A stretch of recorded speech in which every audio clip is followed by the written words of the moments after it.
कितने लोगों के साथ ऐसा होता है कि उन्होंने चिप्स का पैकेट खरीदा और आज वो पूरा नहीं खा पाए, या कुकीज़ का पैकेट खरीदा और आज पूरा नहीं खा पाए, और थोड़े दिनों के बाद जब याद आई कि वो चिप्स का पैकेट कहाँ गया जो मैंने पिछले हफ्ते खरीदा था, या कुकीज़ का पैकेट कहाँ गया, और जब उस टाइम पर आप खाने लगते हो तो आपको उसका फ्लेवर अजीब अजीब सा लगता है।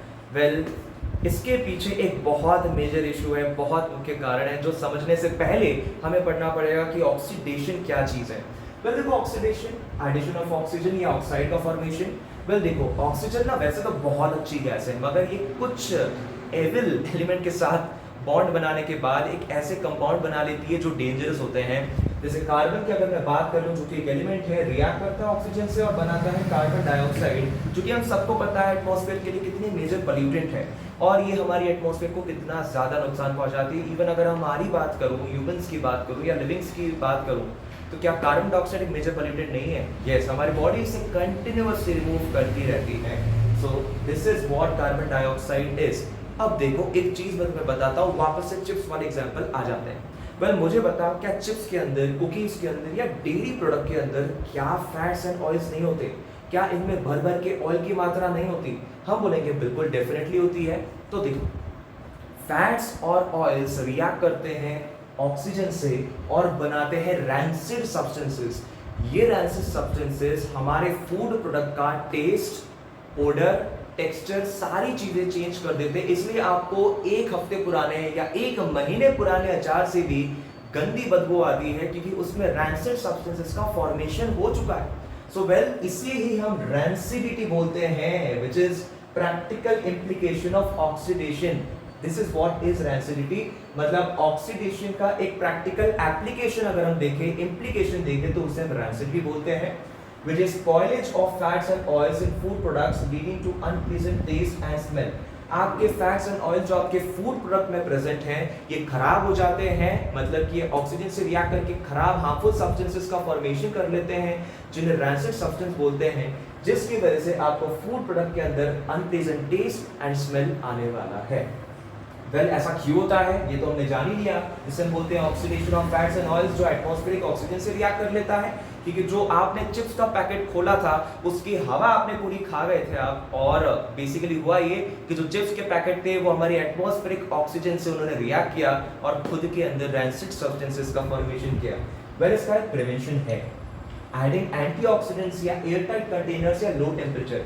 अब देखो, जो भी चीज हम बाहर से लाते हैं, हम या तो उसको रेफ्रिजरेट कर देते हैं या तो उसे सील पैक करके डिब्बे में रख देते हैं। इसके पीछे क्या कारण है? हम चाहते हैं जो भी हमारा फूड प्रोडक्ट है वो लिमिटेड से लिमिटेड क्वांटिटी में ऑक्सीजन से एक्सपोज रहे।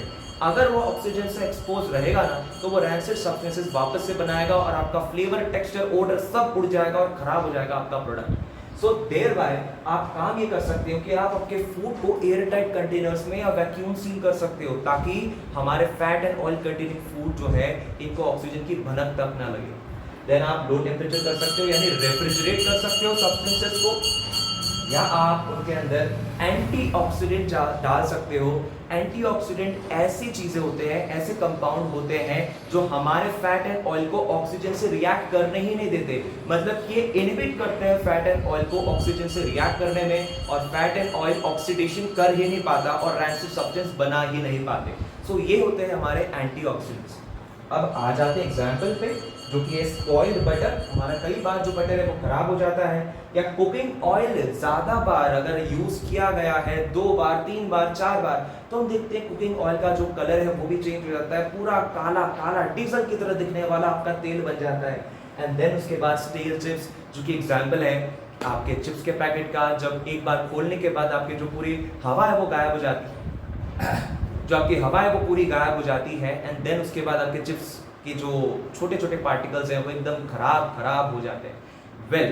अब एक और बोनस क्वेश्चन सुनो। मुझे एक चीज बताओ, जो भी चिप्स का पैकेट आप खरीदते हो उसमें क्यों हवा भरी रहती है? हम बोलते हैं कि चिप्स से ज्यादा तो हवा भरी है इसमें। ये हवा नाइट्रोजन गैस होती है।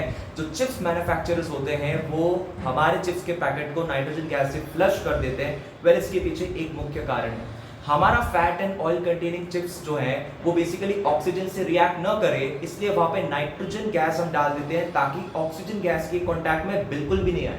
क्योंकि बीच में चिप्स और सराउंडिंग में नाइट्रोजन, जिसकी वजह से नाइट्रोजन चिप्स की शील्डिंग करता है ताकि ऑक्सीजन उससे रिएक्ट हो ही ना, यानी नाइट्रोजन एक शील्ड की तरह काम करता है ताकि ऑक्सीजन चिप्स तक पहुंच ही ना सके। तो क्या आपको समझ में आया कि आपका चिप्स एक हफ्ते के बाद क्यों खराब हो जाता है?